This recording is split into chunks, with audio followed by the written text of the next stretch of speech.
Welcome, everybody. And glad to be here on another Tuesday morning, or if you're watching later or listening later. We're just glad to be here in circle with everybody. And we've got some intense energy right now. On this Tuesday, we're coming out of the lunar eclipse. We are going into a solar eclipse in a couple of weeks. And we will have a really big conjunction in addition to a lot of other things. So I know a lot of us are feeling this intense energy. Danny and I were kind of chatting before we started the recording of that it's really intensified a lot of things, or maybe it's intensified the joy and exuberance in your life as well. We are going to be actually releasing a podcast on the 1st with Taylor Norris. She is a regular in this circle. Taylor, I don't know if you're here right now. She's in Hawaii, so she's before, it's 3 hours behind us. But we'll be releasing a podcast with her on the 1st, next Monday, where we talk about these energies. So we talk about the eclipse and then the Uranus Jupiter conjunction on April 20th, but it's kind of, eclipse season's always intense. But Aries are known not for their non-intensity. We're known for our intensity for sure. I'm an Aries. And Joe, I saw your shirt before we started, so well as also. Anyway, so I just wanted to say that because it's helpful to know these things sometimes. If you have if you're like, what is going on with me? Sometimes that can be a part of the explanation. There's other things, of course, as we know, that are going on that can increase the intensity. And we also had some solar flares, things like that also all increase the intensity. But anyways, go listen to that podcast if you have a chance. Monday the 1st is when it comes out. So yeah, Chiron, yeah, so many things. So anyway, I guess just a few announcements. We have classes in April. So Reiki 1 and 2, Colleen, you're teaching master in April as well. Yeah. So Reiki master, Reiki 1 and 2, and then animal Reiki 1 and 2 and master at the end of April, beginning of May. You can go to our classes page at reikilifestyle.com, look up the dates.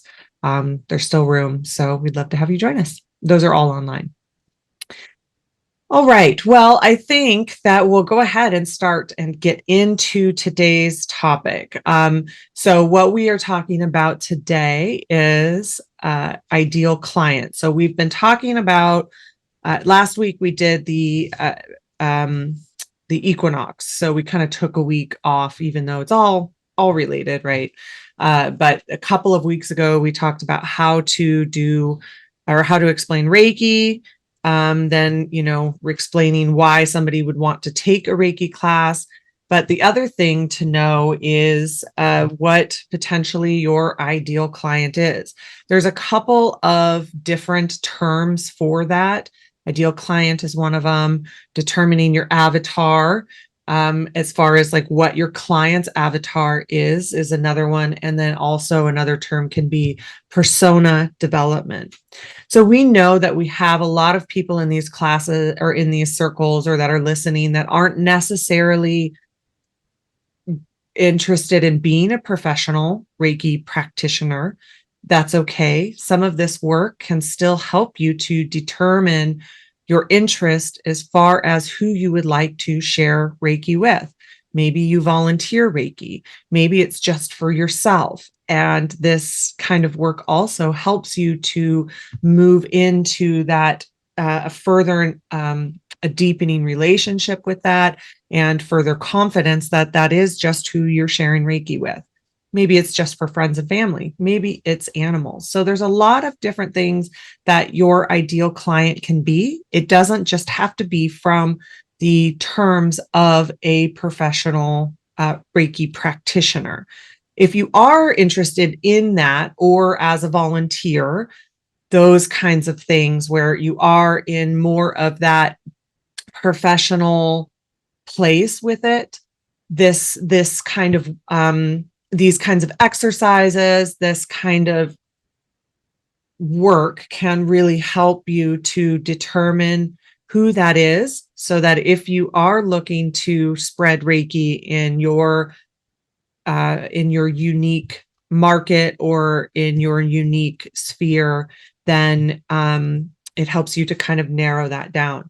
What's interesting about the ideal client work is that it can continue. You can continue that process. So Colleen and I are developing our website, and part of that work for us last fall, when we were working with that, is going back and revisiting this idea of what our avatars are for our ideal clients. So who are these people that we are looking to market to? Who are we speaking to when we are talking about Reiki, when we are presenting information, when we're doing any of our marketing? Who are we speaking to?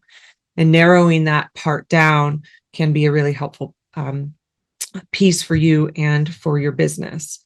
So, or for your practice, I should say, because not everybody is going to have a Reiki business. The other thing that we learned during this process, because, we thought we knew what our ideal client is, and there definitely is some crossover, right? We had this idea, we knew who our ideal client was, but then doing this work another time, a deeper level, helped us to refine it. There was some change in it because the world changes, right?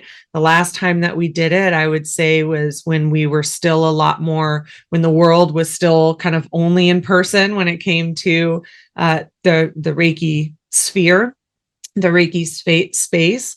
So it isn't it's something, again, that you can revisit as often as you want, because our lives change, who we are as people changes, where our practice leads us changes, and so you can continue to refine that. So what we're going to be doing today, because we can do this from this kind of conscious level, which is super helpful, but what we're going to be doing today is actually also doing a Reiki guided meditation, bringing in that Reiki energy and listening to the Reiki energy as a part of this to help us to determine this. And sometimes answers can surprise you with what they are. So that will be a part of it. We talked about automatic writing last week and what automatic writing is. If you weren't here, basically automatic writing is putting your pen to paper with eyes open. Some people prefer eyes closed, but generally speaking, the exercise is with eyes open, without evaluating what you're writing, and just allowing that subconscious mind, the Reiki energy, to let the pen flow for you. So that is the basic idea of automatic writing. Kind of went more into depth with it in last week's talk. But that's kind of the basic idea of it. And so we'll be doing that today. Some people don't like to automatic write, and that's okay too. You don't have to. It's just a matter of preference for each of us. So more about this idea of what our ideal client is, what our avatar is. Some of the questions that we will be exploring is like, who benefits the most from your Reiki sessions? So these are the things that we can ask ourselves in our waking mind, super helpful there. And then we also can ask ourselves when we are actually in a Reiki space and a Reiki state. So who's going to benefit from your Reiki sessions? One of the things that we can do is we can kind of even look back and think to ourselves, or explore this, of who and when were some of your most satisfying clients for you, even as a practitioner. So we can have success with our Reiki sessions, but then at the same time, really going back and thinking of like, okay, who were my clients that really lit me up? Was that in a volunteer space? Was that animals, or were those animals? Was that a person of a certain age, the certain life cycle that they might be in. So going back and really kind of narrowing that down, of thinking of some of my favorite sessions, some of my favorite clients, those kinds of ideas, and then breaking that down from there. So that is a way that you can also think about start to kind of get this process going of your ideal clients, or the avatars that you would be like to be, looking at for your ideal clients. And then what are some common problems or challenges that some of your most satisfied clients face? So looking from the kind of other perspective of who are some of the ones that have had the most success of Reiki sessions from you, and what are some common problems and challenges they face. So for example, Colleen's ideal client might be who she's speaking to the most. She's in a different life cycle than I am, might be different than who I'm going to be speaking to as an ideal client. Now, for us, because we happen to be a team, we have a lot of overlap for us. But just as an example, an easy example for the two of us, she's might be able to relate to somebody and be able to bring that Reiki into somebody who is in a position of caregiving, for example, caregiving for their parents, because she went through that process. And then looking at a different scenario, for me, I'm a parent to, she's not as young anymore, but I'm a parent, right? I'm in that cycle of my life and can really relate to the people that might be in that cycle of life where they're trying to use Reiki for parenting needs, maybe even for their kids, things like that. And we also have, both things in each of our practices, and we like to work with people in each segment of our clientele. However, that's just an easy example to use as potentially a difference in what each of our ideal clients would be. Now, when I use the word avatar or persona development, what we mean by that, and when we were developing our website, that was what our web developer asked us: who are your avatars? So I think we came up, it was 3 to 5, it was somewhere in there. We came up with, here is one person that we're going to be speaking to.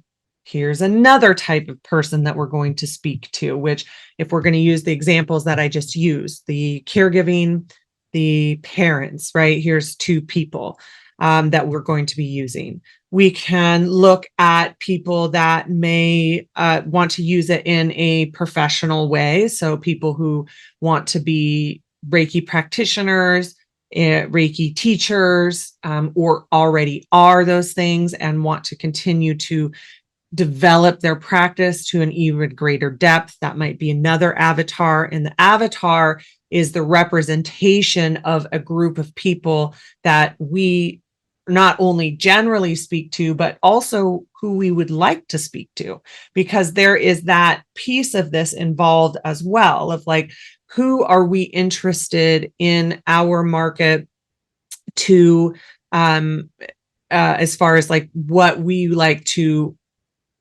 advertise, who we like to speak to within the Reiki space. Our business name is Reiki Lifestyle. So living Reiki as a lifestyle, whether you have an interest in being a practitioner or a volunteer or any professional aspect of it, we also are very passionate about how we incorporate Reiki into our daily life. So how we use it with parenting, how we use it with caregiving, how we use it when we are in stressful situations, things like that. That's another place that of a person who we are going to want to be talking to, because that's something that we are also passionate about, and we live Reiki in our daily life. It's just a part of our lifestyle. outside of being practitioners, outside of being teachers, all of these other things. That would be another group of people that we are talking to. So that is a part of one of our avatars, right? So we so far have created like 3 avatars right now, or 4 avatars right now. Now, if you look at the example of somebody that's completely different from us, let's say a person whose job, whose career is a nurse, and a part of their practice is that they are really interested in bringing it into medical fields, bringing it into hospitals, bringing it into maybe their coworkers, other nurses, so that they can use it for their job, just as a support system for them. They're going to have a different level of avatars than we are. Not to say that that's not a part of our avatars, but you can see that there's going to be a different approach to how they're developing their ideal client, how they're developing their avatars. You also are going to have the same thing with science. You're going to have the same thing with, different aspects, yoga, sound healing, different aspects of what all of us are interested in and who our ideal client is and who our avatar is. Then once we kind of develop who we're speaking to, we also have to break it down by age. We have to break it down by these different aspects of, who another part of who we are talking to. So age, gender, occupation, even we can break it down into the kind of psychographic traits, which is like lifestyles, beliefs, values, some of those things that you can then continue to break it down further. And so this is why, things over time can change. This is why when Colleen was developing her ideal client was a specific group of people, maybe 2 or 3 avatars that are a certain type of people, and then broken down into the age, lifestyle, beliefs, occupations, genders, things like that. However, then when I came on board with her and we are continuing to develop Reiki Lifestyle as a partnership, things are going to change. As each of us age, things are going to change. As each of us go into different life cycles, things are going to change, which is why these exercises, why revisiting these is always a good thing to do. And it's not to say you have to revisit them all the time, because eventually you get to a place of like, okay, this is who my ideal client is. Now the next step is how do I reach them? And then how do I talk to them? How do I relay Reiki, which just comes back down to like those elevator pitches from a few weeks ago. How do I relay this? Who am I talking to? How do I reach them? All of those questions, which are a whole nother topic, but that's then your next step. So you do have to, once you kind of determine your ideal client, you do have to then go into that. This is where I'm settled at right now. This is now who I'm going to be talking to. And this is then how I'm going to talk to them. But at the same time, every few years or so, or every 5 years, let's say, these are still good things to revisit. And then let alone if you're relatively new to Reiki, or maybe you were just Reiki 1 and 2 and a practitioner, and now you're taking Reiki Master and you're at a master level, maybe thinking about teaching, some of those kinds of things, where you're going to continue to revisit these questions. So these are questions that you are going to want to visit from this conscious aspect. Then at the same time, this is something that is super helpful to visit from the Reiki state, where you are using Reiki energy to help you in that clarity around this, because it can also be confusing.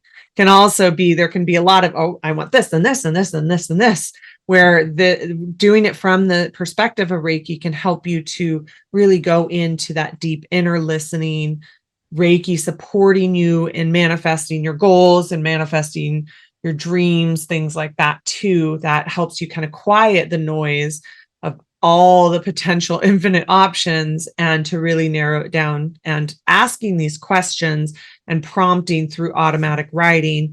Sometimes it's going to validate everything that you thought was true. Other times you might have some surprising things that come through. So that is a part of the reason that we are going to do this today, but also that Colleen and I use these Reiki techniques, automatic writing, these question prompts to help us to determine this. And we, like I said, we just did this kind of like in the fall. And there were some surprising things that I would say came through for us. A lot of it we knew, but then there was some things that we didn't know. And there were things that were added more depth to this idea of who our avatars are and who our ideal clients are. So, Colleen. Well, I think I would just add to the definition in this group and in this community of your ideal client might be also who you're speaking to with family or friends. So these same identifying questions can help you think, as much as anything, it helps you find your words. So what is it that you have to say about who you are, how you work with Reiki, that is relevant to who you're speaking to? So in this case, we're also talking about it because many people in this community have actually asked us to talk about more business practices. So we've been, it's woven in because months ago we were working with your authentic voice, the spirit of your Reiki business or spirit of your Reiki practice. And one thing also in identifying where you are personally is that you can have a Reiki practice and not have a Reiki business. If you have a Reiki business, you will have Reiki practices as part of your business. So, Robin, that was an excellent definition of ideal client, target audience. To me, it always comes down to who I'm speaking to. And the same thing is true in a kind of a microcosm in this community where we receive emails from you guys during the week and things like that, asking some of the specific questions. We also energetically pick up on things like, the energy of the eclipses going on right now. So, it all intertwines, and it's all organic according to what's going on at this time. But I think that's all I would add to this is, as we go through this process, those of you that are really pursuing this question or interested in these questions of your ideal client, it can be your ideal person that you're speaking to. It could be one person. It could be your family.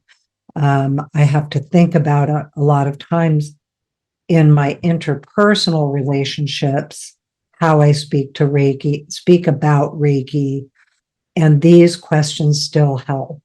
Like, what is it that they need? Sometimes they need me not to talk about it at all. So that's one client or one family member. They're like, yeah, I just, whatever, you do you. Although I don't really have anybody I can't say anything about, but some are just plain not interested, all the way to, well, when they do ask me, what are my words and what am I saying? So I just want to include, if that is you in this meditation, translate the word client into, maybe a family member or a group of people that you're speaking to on a personal level as well. So That's why I think avatar is a helpful word, because it doesn't have to be a client. It can be just, like I said in the beginning, it can just be you. Because in your example, Colleen, if it's somebody that in your family that doesn't necessarily want to hear it, sometimes the Reiki then is just for us. And how do we navigate our familial situations in a more kind of conscious way and support. And then the other thing that I just wanted to add too is how does it, one of the things that so many of us get into Reiki for is how does it help? How does it help ourselves? How does it help our community? Who is it helping? That kind of verbiage as well. That is a part of and will be a part of this exercise. Yeah, because that's really then it all goes to that next level once you've kind of gotten the idea of who you're speaking to. It's like, well, now what is it that you want to say? And for me, I guess that's always been difficult. And Robin, it's so interesting the way you just described avatar. It's another one of those concepts or words that has taken me years to really even know what that means.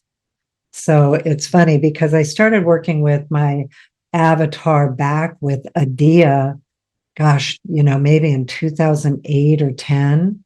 With Summer, it was Ideal Client, then Adia, it was Avatar. And it's like the way you just described it in this moment was like, oh, like another layer of what that actually means. Um, right. So Susanna says avatars I always thought of as a cartoon. So Well, that, that's the meaning behind the word, right? Avatar is taking on the identity of all of the avatars before him. So it's that he's the channel for the representation of all of it. yeah, And I said no way, as in you're not dating yourself. no. And it's funny because I may not be alone in this one. Like, okay, you guys, here's another example. And I was just cracking up because we looked at some of this stuff yesterday. And I was still in some of my articles in the past, still talking about our podcast as a teleconference call. And I had a podcast for 2 years before I could grasp what a podcast was. I kept calling it a teleconference call. So, admittedly, being transparent right now, the word avatar has had that same kind of a thing for me. It's taken me a long time to really know what that means. And so it's helpful to define it from someone who does know what that means. Because I've read about it, I've worked with it, all of those things, but there's still a part of it that is like, okay, what exactly is that? So I see some others shaking their heads too. So I'm glad I'm not it. But some of those things that just take a while to grasp. Well, I think what we should do is go ahead and get into the journey with it, and it'll include a short invocation to get there deeper. As Robin said, what can be really helpful, and some of you have mentioned that you're just starting your Reiki practices and Reiki businesses, and absolutely go into this to begin with. And you start in your imagination, which Reiki takes you into the depth of your imagination. So what I've noticed in the past is when I do these kinds of inquiries on a personal level, and I have not activated Reiki and write the answers, which can be valuable. So it's not like, oh, it doesn't work as well. But it has a different essence to it than when I do add Reiki to it. There's another depth, and a depth for me to know about from within me. And again, because Reiki takes you into your heart and what you mean at the depth, like what is the meaning underneath all of it for you. So to me, marketing is a term that is often identified as kind of, only a like just a business or for-profit idea, but it actually, when you add Reiki to it, it takes you into the depth of what is it in your heart that you are sharing from your heart and connecting, because there's also that resonance that happens as you're working with it, that the people who really can benefit with you and what you're doing how they find you. It helps. It's like a resonance, a light to light resonance. Okay, so we're going to go ahead and go into the meditation. Now, we talked about automatic writing, free writing, spirit writing last week. You can do that. If you're not prepared for it, that's fine. But what we meant by that is you can jot things down, and that may be open-eyed. Well, it will be probably have your eyes open as you're doing it. And also, it's okay if you don't like automatic writing, you don't have to use it. It's just a tool in your tool bag. All right.